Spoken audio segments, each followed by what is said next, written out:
Greetings all, it's your friendly neighborhood U.S. history teacher, and here I am with a brief overview of World War II on the home front, what government actions were taken to effectively mobilize. Remember, to mobilize means to get ready to go to war, to get everybody motivated to fight, prepare the economy, and also prepare civilians, the people who are back home, and what can they do to support the war effort. Remember, tomorrow I will ask you in a race assignment to support the phrase or statement that everyone had a role in World War II. So make sure you take some notes and jot down some ideas from the screencast and at least 2 of the other videos from my video list. So here we go. This is a piece of propaganda here by Mr. put out there and a quote from Franklin Delano Roosevelt. And I think it's a great way to think about the fact that everybody had a role to play, that we're all Americans. Didn't matter if our last name was German or Polish or French or I guess this is Polish and so forth. But we all had a role to play in World War II. And one of the things about World War II is that it certainly seemed to bring us out of the Great Depression. We'll never know if the New Deal policies of Franklin Roosevelt worked because, in 1941, we're fully propelled into World War II. And you can see how much our gross domestic product increased. Gross domestic product is the sum total of all goods and services produced by a country. You can see between 1932 and then 1942 a significant increase in production in the United States for the war effort. You can also see here in this line graph, bam, a significant drop in unemployment. People are working to build the equipment and the machinery, they join the military, so people are working. And that is a result of World War II. We don't know if Roosevelt's New Deal policies would have gotten us out of the Great Depression. So one of the things to know about World War II is we see a significant increase in federal government power. And each one of these visuals, by the way, is a piece of propaganda, information designed to get us to think and act in a certain way. So we have an increase in government power over war production. Companies were taken over essentially by the government and told to produce certain things for the war effort. The government regulated what goods we could purchase and how much we had to pay or could pay for those products. And the Office of War Information put out tons and tons and tons of propaganda in the form of film and posters. And so there's lots of propaganda going on out there to motivate us to fight and to do our part for the war effort. And also the National War Labor Board worked with management and with workers to ensure there were happy workers, if you will, and there were no strikes, because a strike in a business could be dangerous, especially if that business was making materials for the war effort. So I have more examples of propaganda for you to see. Yeah, Donald Duck Goes to War. There's some classic Disney cartoons out there. Disney got involved in propaganda. You see this. This is designed for kids, right, as an audience, right? Superheroes plant victory gardens so that you could grow as much of your own food as possible so we could send other food overseas to our soldiers. And you've even got this idea, right? You can't ride alone.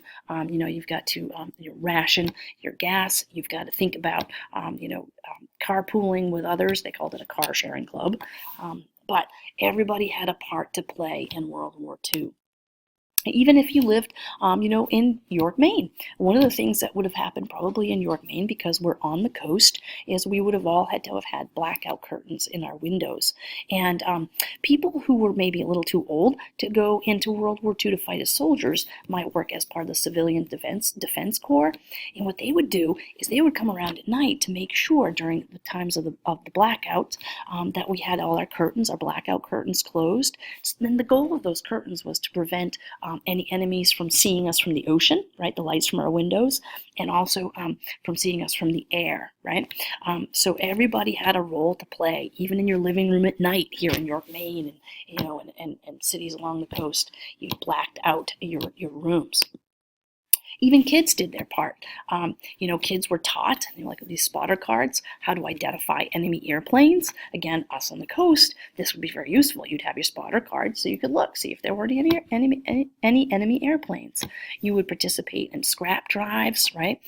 These guys are picking up, rubber for old tires and old rubber boots. Those would be used for new tires for things like Jeeps or the tracks for tanks, and they would also be used for the soles of soldiers' boots and all kinds of other things.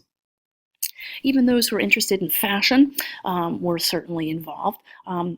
Women had to give up, for example, their fancy stockings, which at the time were made of silk. Silk was important because it was used for parachutes. So women would actually dye their legs this color. Makes me think of tanning products today to make it look like they had stockings on. You can see here, this is, I think, actually British, but that's okay. It happened here too. You can see that before the war, women wore long skirts, long sleeves, large collars. No longer after the war starts, using less material, so that material can be used to make soldiers' uniforms. People had to participate in rationing.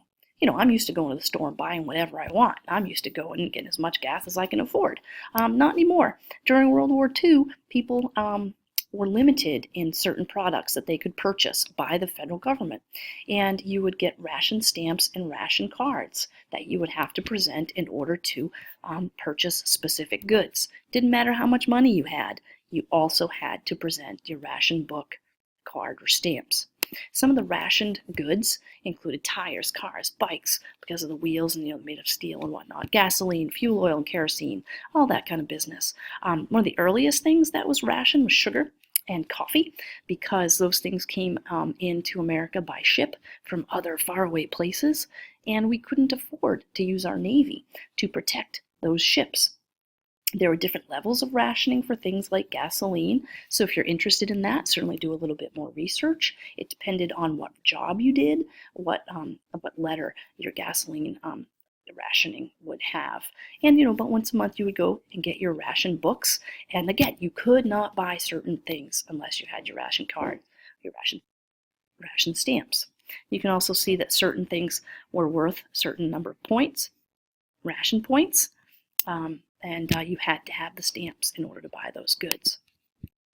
As a result of rationing, women in the household, who traditionally, during the 1940s, of course, were keepers in the home and the cooks, they had to get really creative in some of the meals that they were making. And of course, all of you, for your scrapbook project, each family will provide something that would have been made with rationed goods, rationed recipes. Now, this says everyone does their part. Now, the Japanese bombed Pearl Harbor on December 7th, 1941, and as a result of that, we have some things going on in America, such as this. This is pretty harsh stuff to take a look at. These are primary sources from the west coast of the United States. People were afraid. People were afraid of the Japanese in particular as a result of December 7th, 1941. And you would see some of this pretty racist propaganda out there during World War II. Some of the worst, most racist propaganda came out connected to the Japanese because, well, they couldn't be trusted, so said people at the time period, because, of course, they bombed us on December 7th, 1941, while we still thought we were negotiating with the Japanese. And this kind of propaganda is going to have a significant impact on the style of fighting in the Pacific during World War II. Early on, after the bombing of Pearl Harbor, President Roosevelt issued Executive Order 9066, and it was kind of presented to the Japanese and Japanese American population as doing your part. And Executive Order 9066 had the weight of law during World War II. It was a military measure, and it forced people of Japanese ancestry to move into what were called internment camps. Let me show you a map on the next page. These internment camps were across the United States, as you can see, primarily towards the west. But this little area over here called the exclusion area, that area here, you see the exclusion line, anybody west of that who was from Japan, an immigrant to the United States, or an American of Japanese ancestry, had to be moved to an internment camp because we were nervous that they would be connecting with and sending information to Japan. And only West Coast, though, because it makes sense. Across the Pacific, what do you find? You find Japan. And these folks were told this was doing their part. You're going to go to these camps to do your part for the war effort. Excuse me. Again, doing your part for the war effort. Well, to run a war, you need soldiers. And so you see a variety of propaganda posters here designed to encourage men to sign up in World War II, and this is the first time we see, by the way, the Air Force really taking off. Yeah, I said that. And having a significant role to play in World War II. Let's talk a little bit about who these soldiers were. Who was the American GI, the American soldier? Well, GI stands for government issue. You can see a variety, not a variety, but many, many men volunteered, and many more were drafted, and a variety of ages. And you should also know that women were encouraged, and women did join the WACs, the Waves, and the WASPs. Right, the Women's Army Corps. The Waves is a really long name for the women's branch of the Navy, and the WASPs was the women's branch of the Air Force. Women did traditional roles within the military at that time, important roles, but traditional kind of secretarial work, nurses, crucial. They were not in combat. But what you should know is these people from all across America, going back to that very first slide, people from all across America joining in the war effort. You should know that there were segregated units, black units, and all Japanese units as well. And I picked this picture on purpose. This kid, it looks like a kid. I'm going to call him a kid. I have no idea who he is. I have no idea how old he was, but he just looks so young to me. But there is your American GI. And I leave you with this. This is a classic little mark of the American GI during World War II. It's called the Kilroy was here signature. And you can do a little research to find out, the history behind the Kilroy was here. There are a variety of stories. But I took this picture on purpose and shared it with you because this comes from the World War II Memorial in Washington, D.C. So we'll see if people can find it when we go and visit there. All right, so a reminder. There are lots of videos on my playlist related to the home front in World War II, and it's going to be your task next class to answer or participate in a race format writing assessment.